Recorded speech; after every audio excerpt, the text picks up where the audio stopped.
This is a great spooky story taking place in Poland, Ohio. It centers on myself, Joel, and my good friend Mike. We should have been right around 8th grade because I had just gotten a beautiful brand new red GT mountain bike for my parents. My friend Mike spent the rest of the week making fun of it, and then a couple days later he had the exact same one. And I do mean the exact same one. So at this age, your bicycle was your freedom. You didn't have your driver's license.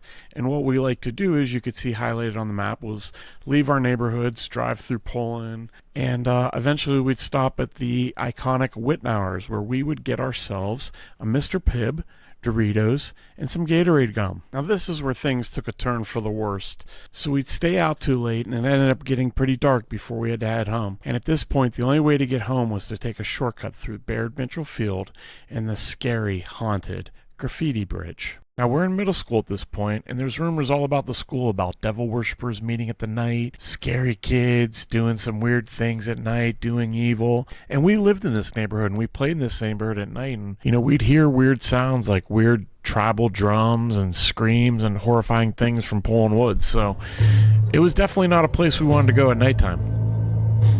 Our butts waited way too long at Wittenauers. It was now near dark, pretty much dark. Our families wanted us home, and we had to take the horrific plunge through the scariest part of Poland Woods, the graffiti bridge, and whatever horrors lied ahead of us.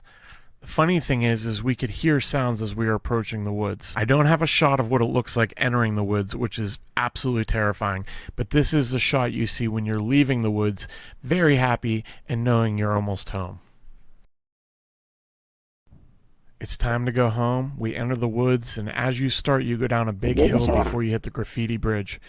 We start flying. Off in the distance, we hear drumming, and we see a campfire illuminating things. It scares the piss out of us because we could feel that people have noticed our presence, and they begin to start chasing us.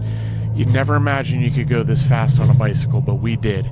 We flew out of there. It was late. We knew no adults were around for us. And when we left, we noticed that we had dropped a few things, including our disposable camera. The next morning, with a bright sunny sky and a pocket knife, we returned to the scene. We found most of our stuff destroyed and messed about, but we wondered where our disposable camera had ended up. 20 yards away, we found it. You could tell it had been molested and mangled up by the group.